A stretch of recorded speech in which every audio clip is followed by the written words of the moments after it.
Thiruvananthapuram mayor Arya രാജേന്ദ്രന്റെ വാദം പൊളിഞ്ഞു. വാഹനം കുറുകെ ഇട്ടിട്ടില്ല എന്ന മേയറുടെ വാദമാണ് പൊളിഞ്ഞത്. വാഹനം ബസ്സിന് കുറുകെ ഇട്ടിരിക്കുന്ന ദൃശ്യങ്ങൾ പുറത്തുവന്നു. വിവരങ്ങളുമായി അഖിൽ പാലോട്ടുമഠം ചേരുകയാണ്. അഖിൽ, മേയറുടെ വാദങ്ങൾ തള്ളുന്ന CCTV ദൃശ്യങ്ങളാണ് ഇപ്പോൾ നിലവിൽ പുറത്തു വന്നിരിക്കുന്നത്. എന്താണ് വിവരങ്ങൾ?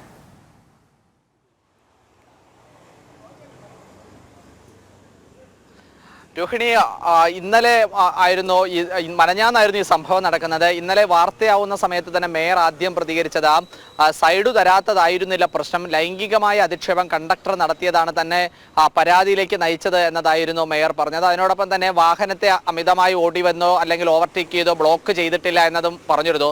പക്ഷെ ആ വാദമാണ് ഇപ്പോൾ പൊളിയുന്നത്. കാരണം മേയറുടെ വാഹനം പാളയത്ത് സാഫല്യം കോംപ്ലക്സിന്, അതായത് യൂണിവേഴ്സിറ്റി കോളേജിന്റെ മുൻവശത്തെ ആ സിഗ്നലിൽ ബസ്സിനെ ഇടതുവശത്തോടി തന്നെ വന്ന് അത് ഓവർടേക്ക് ചെയ്ത് നിർത്തുന്ന ദൃശ്യങ്ങളാണ് ഇപ്പോൾ നമ്മൾ പുറത്തുവിടുന്നത്.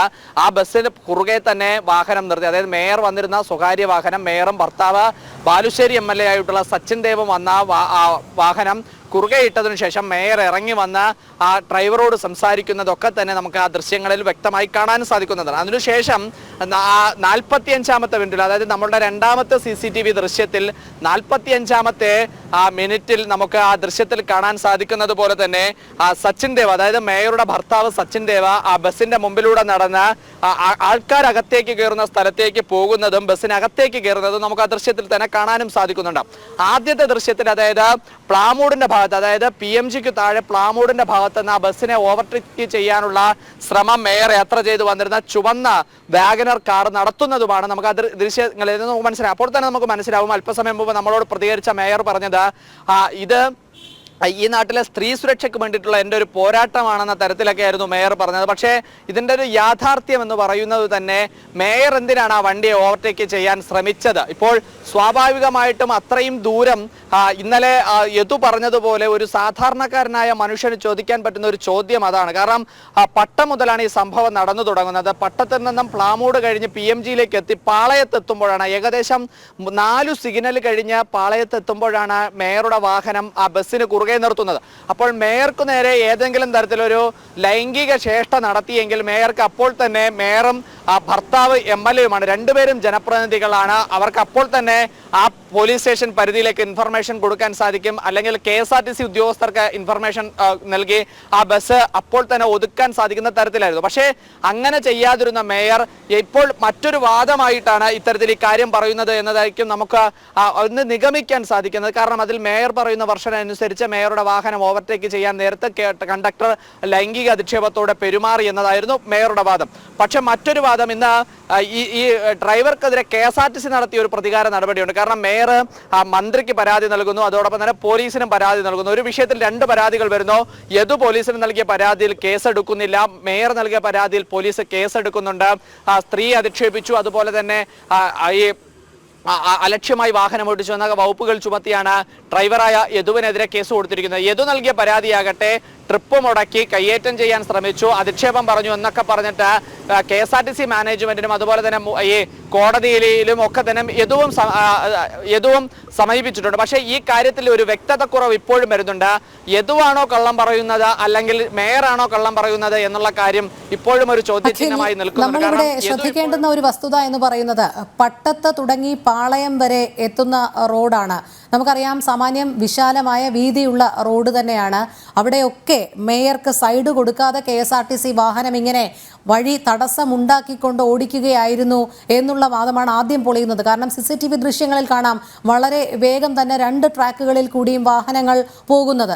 അതിനുശേഷമാണ് ഈ പട്ടം മുതൽ പാളയം വരെ ഇത്തരത്തിൽ പുറകെ സഞ്ചരിച്ച് ബസ്സിന് കുറുകെ മാർഗതടസ്സം സൃഷ്ടിച്ച് ഇടുകയും അധികാര ധാർഷ്ട്യം കാണിക്കുകയും ചെയ്യുന്നത്.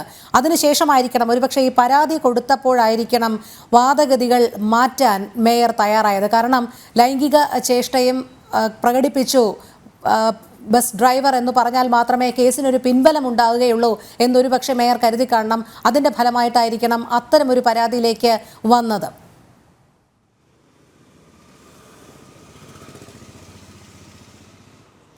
രോഹിണി, ഇത് നമുക്ക് അങ്ങനെ തന്നെ ചിന്തിക്കേണ്ടി വരും. കാരണം പട്ടത്തിൽ നിന്നും പ്ലാമൂട് വരെയുള്ള സ്ഥലം രണ്ടുവരി പാതയാണ്. അവിടെ രണ്ട് വാഹനങ്ങൾക്ക് ഒരു റോഡിലൂടെ പോകാൻ സാധിക്കുന്നതാണ്. പ്ലാമൂട് സിഗ്നലിനു ശേഷം PMG സിഗ്നൽ വരെ അത് വൺ വേ ആണ്.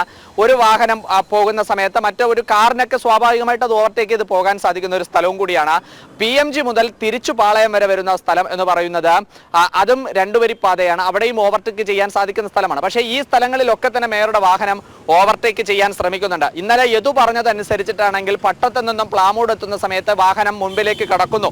അവിടെ നിന്നും വീണ്ടും മുമ്പിലെത്തിയതിനു ശേഷം കുത്തനെ ബ്രേക്ക് ചവിട്ടി ബസ്സിനെ അപകട തരത്തിലേക്ക് കൊണ്ടെത്തിക്കുന്ന ഒരു ഡ്രൈവ് ആ കാറാണ് നടത്തിയതെന്നായിരുന്നു യദു പറഞ്ഞത്. പക്ഷേ ഇന്നലെ തന്നെ മേയർ പറഞ്ഞത് ഒരു സൂപ്പർ ഫാസ്റ്റ് ബസ്സിനോടൊക്കെ ഓടി അതിന്റെ മുമ്പിലെത്തി അത് കാണിക്കാനുള്ള കോമൺ സെൻസ് ഇല്ലാത്തവരാണോ ഞാനും എൻ്റെ ഹസ്ബൻഡും എന്നുള്ള ഞങ്ങൾ ജനപ്രതിനിധികളാണ്, ഞങ്ങൾക്ക് അങ്ങനെ ചെയ്യാനുള്ള ബോധമില്ല എന്നൊക്കെയാണ് മേയർ ചോദിക്കുന്ന മറ്റൊരു വാദം. എന്തായാലും മേയറും പറയുന്നതിലൊരു വൈരുദ്ധ്യമുള്ളത്. മേയർ പറഞ്ഞത് ബസ്സിന് കുറുകെയിട്ടില്ല എന്നുള്ളതാണ്. പക്ഷേ CCTV ദൃശ്യങ്ങളിൽ ഏകദേശം നമ്മളിപ്പോൾ പുറത്തുവിട്ടത് ഏകദേശം 11 മിനിറ്റുള്ള CCTV ദൃശ്യമാണ്. അതിൽ ആദ്യത്തെ ഒരു 3 മിനിറ്റോളം ആ ബസ്സിന് കുറുകെ തന്നെയാണ് ആ കാറ് കിടക്കുന്നതായി നമുക്ക് കാണാൻ സാധിക്കുന്നത്. അതിൽ 45 സെക്കൻഡ് കഴിയുന്ന സമയത്ത് തന്നെ ഇതിലേക്ക് ആ സച്ചിൻ ദേവ് ബസ്സിനകത്തേക്ക് പോകുന്ന ഒരു ദൃശ്യമുണ്ട്. ഞാൻ നേരത്തെ സൂചിപ്പിച്ചതുപോലെ ബസ്സിനകത്തെ യാത്രക്കാരൊക്കെ തന്നെ പറയുന്നത് ബസ്സിനകത്തേക്കും പുറത്തു നിന്നും ഒക്കെ തന്നെ ബഹളമുണ്ടാക്കിയത് മേയറുടെ ഭർത്താവും കൂട്ടുകാരുമാണ് എന്നതാണ് ബസ് യാത്രക്കാരിൽ നിന്ന് നമുക്ക് അറിയാൻ സാധിക്കുന്നത്. അവരെ ബന്ധപ്പെടുമ്പോഴൊക്കെ തന്നെ നമുക്ക് അറിയാൻ സാധിക്കും. മാത്രമല്ല അഖിൽ നേരത്തെ സൂചിപ്പിച്ച ഒരു കാര്യമുണ്ട്, രണ്ടുപേരും ജനപ്രതിനിധികളാണ്. എന്തെങ്കിലും തരത്തിലുള്ള ബുദ്ധിമുട്ടുണ്ടായെങ്കിൽ അവർക്ക് അപ്പോൾ തന്നെ അത് പോലീസിനെ അറിയിക്കുകയോ ബന്ധപ്പെട്ട അധികാരികളെ അറിയിക്കുന്നതിനോ യാതൊരു കാലതാമസവുമില്ല. പിന്നെ എന്തിനാണ് ഇത്ര അധികം ദൂരം ഈ ബസ്സിനെ തന്നെ ഫോളോ ചെയ്ത് വരികയും അതിനുശേഷം മാർഗതടസ്സം സൃഷ്ടിച്ചുകൊണ്ട് ഇങ്ങനെ ആ സർവീസ് തന്നെ മുടക്കുന്ന തരത്തിലേക്കുള്ളൊരു നടപടിയിലേക്ക് കടന്നത്? അതിനെന്ത് ന്യായീകരണമാണ് മേയറുടെ ഭാഗത്തു നിന്നും MLA-യുടെ ഭാഗത്തു നിന്നും ഉണ്ടായിരിക്കുന്നത്?